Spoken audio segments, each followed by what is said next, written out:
예수님의 3년의 이 사역은 두 가지의 의미가 있어요. 하나는 예수님이 누구인지를 드러내는 사건들이에요.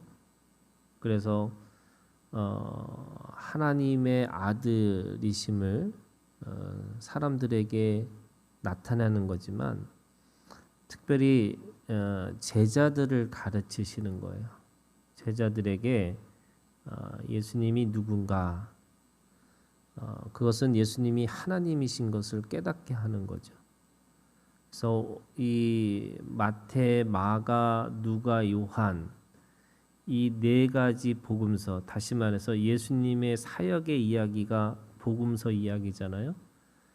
근데 각각의 다 예수님을 바라보는 관점이 다르지만 결국에는 요한복음이 제일 늦게 쓴 거지만 요한복음에서 바로 예수님이 하나님이시다라는 것을 드러내고 있는 거죠.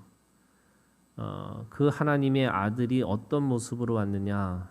마태복음은 왕으로 오신 예수님이시고 마가복음은 모든 사람들의 죄를 짊어지는 고난의 메시아로 오셨다라는 것을 말씀하고 있는 거고, 누가복음은 모든 인류를 구원하시는 하나님의 아들이라고 하는 것들을 보여주기 위해서 오신 거예요.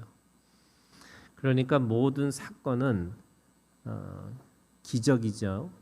모든 기적은 다 표적이에요. 기적은 자연의 법칙을 깨는 것을 기적이라고 하는데 그 기적에 의미를 부여하는 게 표적이에요. 그러니까 그 모든 사건을 기적으로만 바라보는 사람들에게 보면은 예수님은 뭔가 마술꾼처럼 보이는 거죠. 뭔가 대단한 능력을 가지고 있는 또는 문제를 해결하는 어떤 능력자로만 보는 거예요.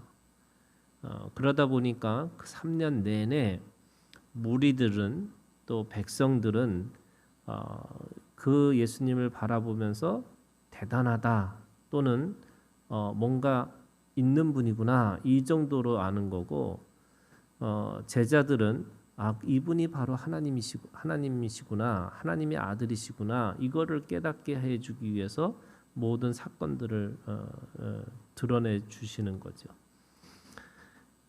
그러면서 동시에 그 3년의 그 사역은 광야에 40년 동안 애굽에서 가나안 땅으로 끌고 가는 이스라엘 백성들에게 보여줬던 사건들을 그대로 보여주세요. 그러니까 이 이스라엘 백성들에게는요, 그 애굽에서 나오는 사건, 이걸 뭐라고 그러냐면 출애굽의 사건이잖아요. 이 출애굽의 사건은 원초적 하나님을 경험하는 사건인 거예요. 그러니까 그들에게 하나님은 어떤 하나님이냐? 그 애굽에서 자기의 민족 또는 자신들을 가나안 땅으로 끌고 가시는 하나님, 그 하나님으로 경험하는 하나님은 여호와 하나님이고, 그래서 하나님은 이스라엘의 하나님이 되시고 자신들은 하나님의 백성이 되었다. 이거를 경험하는 거죠.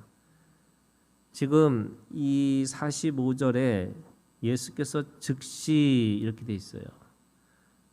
왜 즉시일까? 지금 그 위에 보면은 오병이어의 사건이 일어난 거예요. 근데 오병이어의 사건이 왜 중요하냐면 사람들은요 기본적으로 지금도 마찬가지인데 먹고 사는 문제가 제일 중요하다고 생각하는 거잖아요.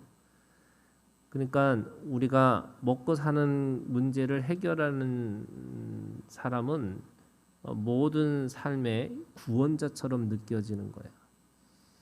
근데 이 오병이어의 사건도 마찬가지지만 이 출애굽의 사건 속에서 먹이고 입히고 마시게 하시는 하나님, 그래서 먹고 입고 마실 거를 염려하지 마라. 왜냐하면 너희 하나님 아버지가 계시다는 거잖아요. 그러니까 하나님이 저 위에 하늘에서 아무런 나하고 관계없는 어떻게 보면 객관적이고 또 누구나 이해할 수 있는 원리나 이해로 계신 하나님이 아니고 그분이 나와 직접적으로 관계하는 하나님 아버지라는 거예요. 그 아버지의 속성을 깨달아야지만 먹고 입고 마실 것을 내가 염려하지 않고 산다는 거예요. 왜냐하면 먹을 거, 입을 거, 마실 거가 2차적인 거예요. 뭐가 더 중요한 거냐면 생명이 더 중요한 거예요. 그래서 생명을 보존하시는 아버지가 계시다는 거예요. 그래서 그 하나님을 아버지라고 경험하는 사람에게는 먹고 입고 마실 것을 염려할 수 없다. 이거 얘기하는 거예요. 왜냐하면 아버지가 더 급해요. 아버지가 나한테 내가 죽을 것 같으면 먹을 거 주시는 거고 내가 힘들면 입을 거 주시는 거고 또 내가 목마르면 마실 것을 주시는 분이 하나님 아버지이기 때문에 그래요. 그래서 오병이어의 사건은 바로 너희들이 그냥 홀로 있는 고아들이 아니라는 거예요. 너희들이 그냥 광야에서 떨어져 있는 그런 사람들이 아니기 때문에 너희들은 하나님의 백성, 내 아들이기 때문에 내가 너희를 먹을 거를 충분히 주시겠다. 이거를 말씀하시는 게 오병이어의 사건이었어요. 그런데 그 오병이어의 사건이 일어나니까 사람들이 더 많이 모이는 거죠. 예수님을 이제는 진짜로 왕으로 세우고 싶은 거예요. 왜? 먹는 문제가 해결되는 거니까. 그러니까 그렇게 사람들이 몰려오니까 예수님은 즉시 제자들을 재촉하사 자기가 무리를 보내는 동안에 배 타고 앞서 건너편 벳사다로 가게 하시고 무리를 작별하신 후에 기도하러 산으로 가시는지라. 이 기도하러 산으로 간다라는 말이 예수님이 그 무리와 떨어지겠다는 거예요. 왜냐하면 그들에게는 먹는 것만 보이는 거예요. 그분이 예수님이 누군지를 깨닫지 못하는 거예요. 물론 제자들도 마찬가지죠. 52절에 있는 말씀에 보면 이 무리를 걸어가는 이 사건을 통해서도 똑같이 이는 이렇게 돼 있어요. 52절에 그들이 그 떡 떼시던 일을 깨닫지 못하고 무슨 말이에요? 이 그 떡 떼시던 일을 깨닫지 못한다는 거는 그거를 직접적으로 경험했던 사람들이 누구냐면 제자들이었어요. 그런데 제자들이 이걸 통해서 이분이 하나님이시구나 이거 깨달아야 되는데 그것 때도 못 깨달으니까 도리어 그 마음이 둔해졌다 이렇게 돼 있어요. 다시 말해서 그들도 표적을 보는 게 아니라 기적을 보고 있는 거예요. 뭔가 하나님 예수님이 하셨네. 또 이 일도 어떻게 이런 일을 하지? 뭐 이런 거를 얘기하고 있는 거예요. 성경에서 무리를 걸어가는 이 사건을 왜 예수님이 보여주셨을까?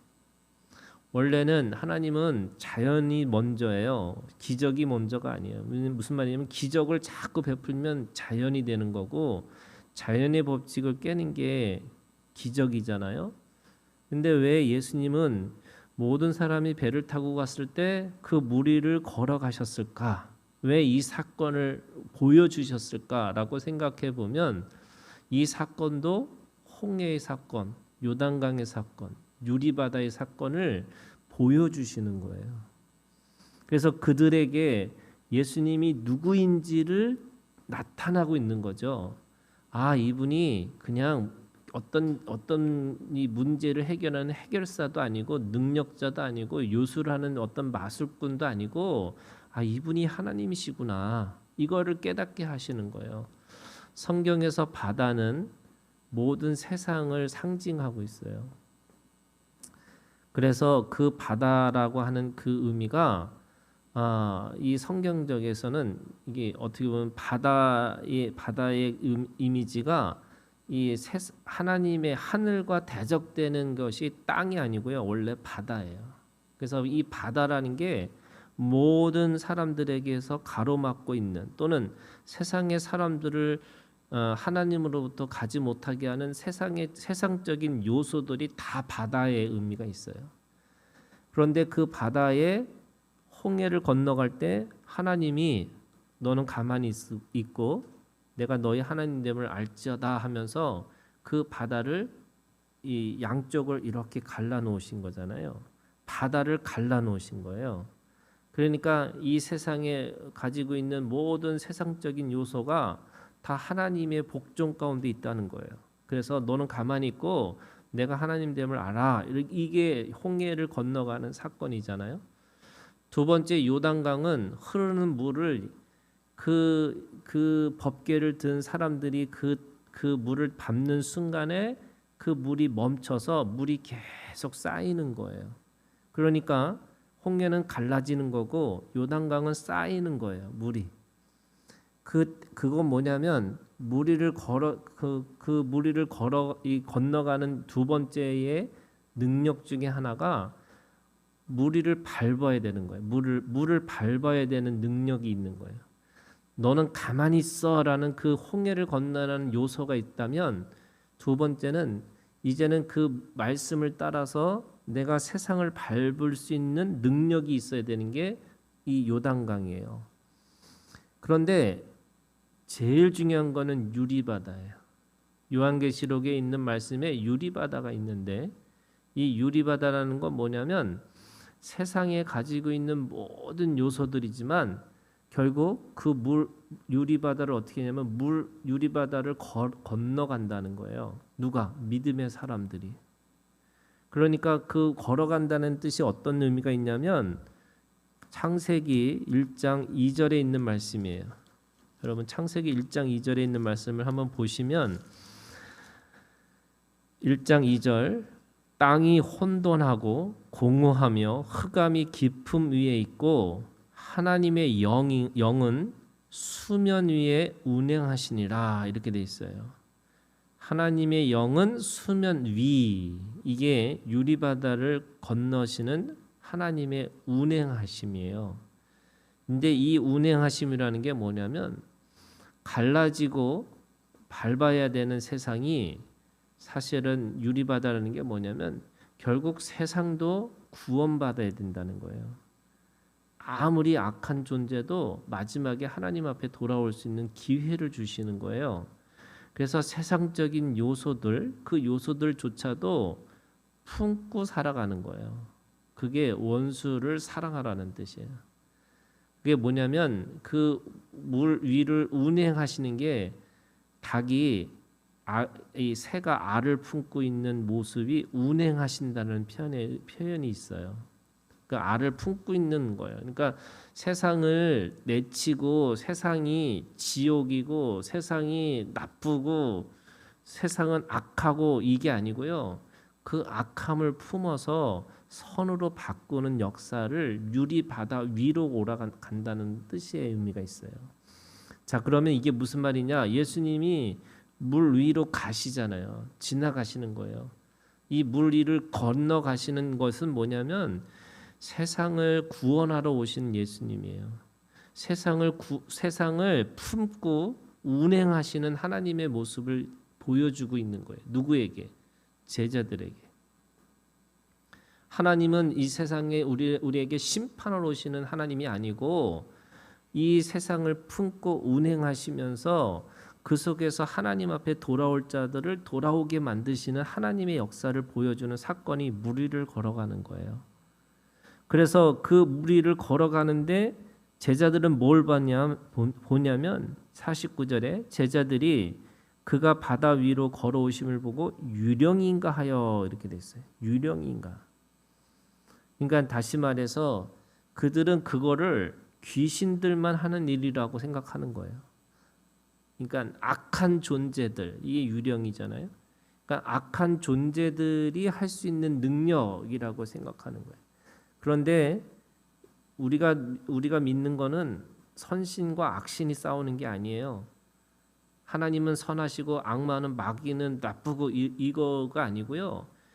마귀도 하나님의 복종 안에 있다는 거예요. 그게 우리가 가지고 있는 유일신론의 믿음이에요. 그래서 세상은 모든 것들은 하나님의 주권 아래 있는 거예요. 누구조차도, 마귀조차도요. 그래서 하나님이 어떻게 마귀를 쓰시냐면, 선하신 분은 마귀를 쓰지 않아요. 그런데 어떻게 하냐면 그냥 내버려 두시는 거예요. 그래서 사랑의 반대가 내버려 두는 거예요. 우리는 이게 어떤 거냐면 미워하고 증오하고, 사실 그것도 사랑의 한 종류라는 거예요. 오늘 우리가 주님 안에서 결국 내버려 두는 거예요. 그냥 내버려 둠으로 인해서 그가 그 하는 일들을 다 해놓고는 마지막에 하나님이 결국 사랑하시는 방법이 심판하시겠다는 거예요. 창세기에 있는 말씀의 저주가, 하나님이 아담과 하와에게 하시는 말씀의 저주는 사실은 사랑의 표현이에요. 돌아오라는 거예요. 그 아담에게 그 저주를 받으면서 네가 어떤 존재인지를 깨닫고 돌아와라. 그 하와가 죄를 짓는 걸 통해, 죄 짓는 것의 저주를 생각하면서 하나님을 기억하라는 거예요. 그게 하나님이 주시는 심판이에요. 그러면 오늘 유령인가 하고 생각했던 이 제자들에게 뭐라고 말씀하시냐면 50절에 그들이 다 예수를 보고 놀람이라. 이에 예수께서 곧 그들에게 말씀하여 이르시되 안심하라. 내니 두려워하지 말라. 이 두려워하지 말라라는 말씀이 하나님이 모든 이 사람들에게 나타나는 첫 번째의 말씀이에요. 선언이에요. 내가 하나님이시라고. 두려워하지 말라. 그거는 내가 하나님이기 때문에 너는 내 백성이고 또 내 자녀고 또 내 사람이니까 두려워하지 말라. 이렇게 말씀하시는 거죠. 그리고 그들이 그것에 대해서 알아야 되는데 알질 못하고 똑같이 그들도 그렇게 둔해져서 그냥 기적을 기적으로만 보고 있는 거예요. 우리는 기적을 기적으로 보는 게 아니고요, 표적으로 보는 거예요. 하나님이 왜 그 사건을 주셨는지, 왜 나한테 그런 것을 원하시는지. 53절부터 56절은 그 무리를 건너가셔서 건너간 땅이 게네사렛 땅이라고 얘기하시고, 거기에 있는 모든 사람들, 거기에 있는 사람들이 이렇게 얘기하고 있어요. 예수님이 가신 걸 56절에 보시면 지방, 도시, 마을이라고 하는, 이 뭔가 들어가시는 지방이나 도시나 마을, 그러니까 예수님이 모든 곳을 돌아다니셨다는 거예요. 그리고 그들에게 하나님이 오셨다, 메시아가 오셨다라는 거를 드러내시는 건데, 그 드러내시는 사건 중에 하나가 치유하는 사건인 거죠. 병을 고치시는 거예요. 그런데 병 고치는 역사가 어떻게 일어나냐면 그 병자들이 손을 대는 거예요. 근데 그 손댄다, 이게 터치잖아요. 대는 거예요. 그런데 구약의 법에 의하면은 거룩하지 않은 것이 거룩한 것을 닿는 순간에 거룩해지지 않는 게 원래 원칙이에요. 그래서 거룩한 것은 늘 거룩하지 않는 것과 접촉하지 않기 위해서 늘 조심해야 되는 거고, 또 접촉하는 순간에 다시 거룩해지기 위해서 다른 것 무엇인가를 해야 되는 거예요. 그런데 예수님이 오시고 나서는 그 거룩하지 않는 것이 거룩한 것을 만지는 순간에 거룩해지는 거예요. 이게 어떤 의미가 있냐면, 우리가 세상에서 거룩한 존재로 산다는 게 구약의 관점에서는 악한 사람 만나지 말아야 되고, 악한 거 보지 말아야 되고, 또 악한 세상에 가지 말아야 되는 거예요. 그래서 우리끼리 이게 맞는 거예요. 그런데 예수님이 오시고 나서는 우리가 악한 곳에 악한 사람들과 살아내야 되는 거예요. 그래야지 어떻게 돼요? 그 악한 사람들이 우리를 통해서 거룩해지는 거예요. 그게 어린아이와 사자가 함께 노는 거예요. 독사와 어린아이가 함께 뛰노는 거예요. 왜? 그래야지 그 악함이 선함으로 바뀔 수 있다는 거예요.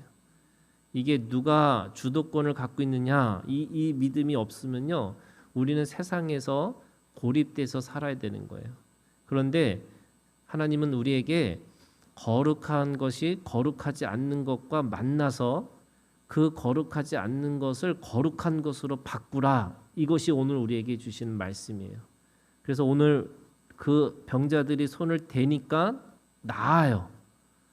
그게 병이 접촉이 되면은 그 건강한 사람이 또 병이 드는 것이라고 생각하는 건데 예수님의 방식은 반대라는 거예요. 그래서 오늘 우리가 주님 안에서 거룩하지 않는 것과 거룩한 것이 함께 만나서 우리를 통해서 거룩한 세상이 되고 거룩한 그런 사람들이 되고 또 거룩한 공동체로 만들 수 있다고 하는 것을 믿음을 가지고 있는 거죠. 오늘 우리가 예수님이 세상에 오셔서 그 모든 거룩하지 않는 걸 거룩한 것으로 만드시는 것처럼 오늘도 우리가 그렇게 살아가는 우리들이 되기를 주님의 이름으로 축원합니다.